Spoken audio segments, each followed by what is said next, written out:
안녕하세요. 조현진 회계사입니다. 이번 시간은 수익성 비율에 대해 살펴볼 시간입니다. 집중! 기업의 목적은 돈을 벌어 주주들의 이익을 극대화하는 겁니다. 매출액 순이익률은 매출액 대비 당기순이익의 비율을 나타낸 겁니다. 매출이 커도 최종적인 당기순이익이 적자면 그 기업이 돈을 잘 번다고 할 수 있을까요? 하지만 이 지표만 봐서는 안 되고 순이익의 추세가 지속적인지 영업이익과 비교해서는 어떠한지를 잘 봐야 합니다. 매출액에서 매출원가를 빼면 매출 총이익이 되고 그리고 판매에 부과되는 비용들, 즉 판매관리비를 차감한 이익을 영업이익이라고 합니다. 영업이익은 기업이 순전히 영업활동을 통해 남긴 이익을 말합니다. 여기에 영업의 손익과 금융손익을 가감하면 당기순이익이 되는 구조입니다. 어떤 마트가 영업이익에서는 적자가 나더라도 그 마트 부지를 매매하는 영업 외의 투자에서 이익을 봤다면 당기순이익이 좋게 나올 겁니다. 하지만 그 이익의 질이 좋다고 할 수 있을까요? 매출액 순이익률이 좋더라도 결국 그 기업이 제대로 된 수익을 벌어들이는지를 보려면 영업이익을 함께 보는 걸 추천드립니다.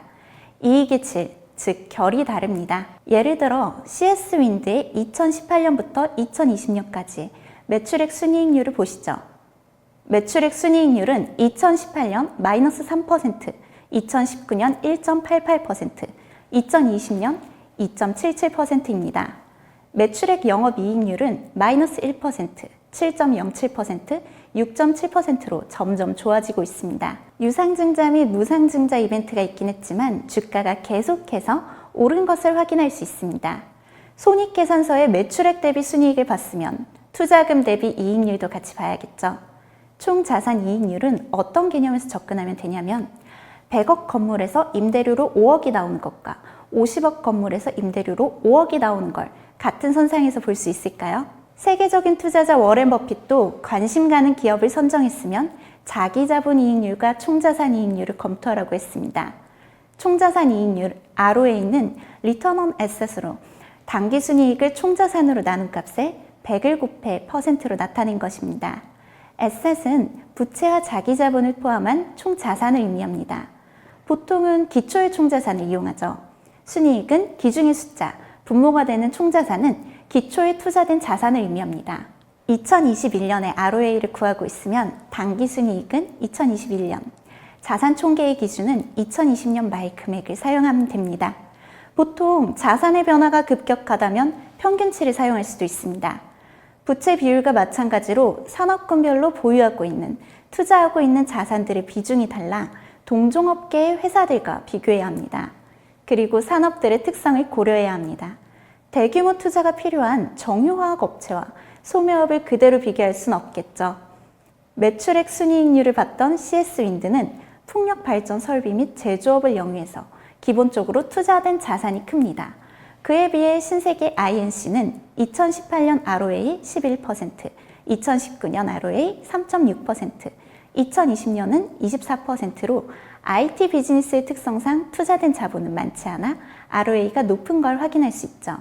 후에 비교할 ROE, 자기자본 이익률과의 차이는 분모의 부채를 더해주는 것밖에 없습니다. ROA와 ROE는 같이 비교해야 합니다. 부채가 너무 많아져 신용등급이 나빠지고 금융비용이 당기순이익을 갉아먹는다면 문제가 생길 겁니다. 하지만 부채를 써 적당히 레버리지 효과를 준다면 더 좋은 수익을 가져다 줄 수 있겠죠. ROE, 자기자본 이익률을 보시죠. 자기자본 이익률은 기업이 자본을 얼마나 효율적으로 이용했냐를 보는 겁니다. 당기순이익을 자본으로 나눈 값입니다. ROE식을 분해하면 ROE는 순이익 나누기 총자본이었습니다.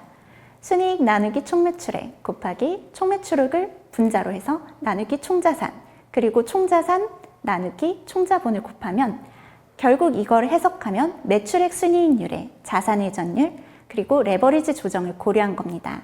즉 ROE가 높다는 건 기업들이 주주들의 돈으로 효율적인 성과, 순이익을 많이 냈다는 거죠.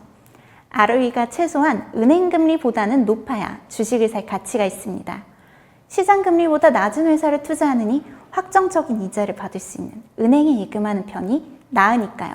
워렌 버핏은 3년간 ROE가 15% 이상인 회사에 주목해야 한다고 했습니다. 물론 주의점도 있습니다. ROA에 비해 ROE가 지나치게 높다는 건 부채를 많이 쓴다는 징후이니 재무 건전성을 체크해야 합니다. ROE가 ROA보다 낮다면 반대로 자기 자본보다는 타인 자본 부채를 써서 수익을 창출한다는 겁니다. 신세계 INC를 보면 별도 재무제표 기준으로 ROE가 2018년 16%, 2019년 5%, 2020년 34%로 자기 자본 이익률이 2020년 근 3년 중 가장 높은 걸 확인할 수 있습니다. 주가 추세를 보면 2021년 1월 11일 종가 기준 13만 3천 원에서 6월 25일 종가 기준 19만 2천 원을 기록했습니다. ROE가 개선되고 이베이 코리아를 인수하는 등의 호재가 잘 반영되어 주가가 올랐습니다. 그 다음 수익성 지표인 ROIC를 확인해 보겠습니다. ROIC는 투하자본 수익률의 개념입니다. ROIC는 Return on Invested Capital의 약자로 투하자본 수익률이라고도 합니다. 투하자본 수익률, ROIC는 세후 영업이익을 투하자본으로 나눈 비율로 계산합니다. 영업으로 벌어들인 이익에서 순수하게 세금을 뺀 금액이 분자고 투하자본이 분모인데요. 투하자본이 무엇인지를 알려면 재무상태표를 봐야 합니다. 왼쪽이 자산, 오른쪽이 부채와 자본으로 구성되어 있는데 오른쪽은 조달 자금의 원천, 그리고 왼쪽은 그 조달된 자본으로 투자된 자산을 말합니다. 자산은 보통 자기 자본과 타인 자본으로 조달됩니다. 자산을 구분해서 보면 영업용 자산과 비영업용 자산으로 구분할 수 있습니다. 영업자산은 재화 및 서비스의 생산 판매 활동에 사용되는 자산입니다. 비영업용 자산은 재무활동에 사용되는 자산입니다. 이 타인 자본은 영업용 부채와 차입금, 그 차입금이 이자 조건이면 이자부 차입금, 무이자부 조건이면 무이자부 차입금으로 구성됩니다. 투하자본 이익률에서 말하는 투하자본은 영업투하자본으로 영업자산에서 영업부채를 뺀 값을 말합니다. 순영업자산이라고도 합니다. ROIC는 비영업용 자산을 고려하지 않습니다. ROIC는 순수하게 영업활동에서 발생하는 이익률을 말합니다. ROIC는 영업활동에서 사용되는 자산, 영업활동으로 인한 이익을 고려한 지표입니다. 우리가 매출액 순이익률에서도 영업이익을 함께 봐야 한다고 했습니다.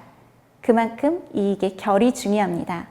본연의 사업, 영업활동에서 발생하는 수익성을 확인해야 이 기업의 경쟁력을 확인할 수 있는 것입니다. 이 ROIC와 가중평균 자본비용을 비교해야 합니다. ROIC가 가중평균 자본비용보다 크다면 수익성이 있는 것이고 가중평균 자본비용보다 작다면 영업으로 인한 수익성이 좋다고 할 수는 없습니다. 이 ROIC의 가장 큰 한계는 계산이 복잡하고 일정의 조정이 들어간다는 거죠. FM스쿨, 이번 시간 여러분과 함께 기업의 수익성을 단적으로 비교할 수 있는 매출액 순이익률, 총자산이익률, 자기자본이익률 및 투하자본 수익률을 보았습니다. 기업의 규모를 고려해 상대적으로 비교하는 지표이니만큼 투자 시 그 의미를 온전히 이해하셨으면 좋겠습니다.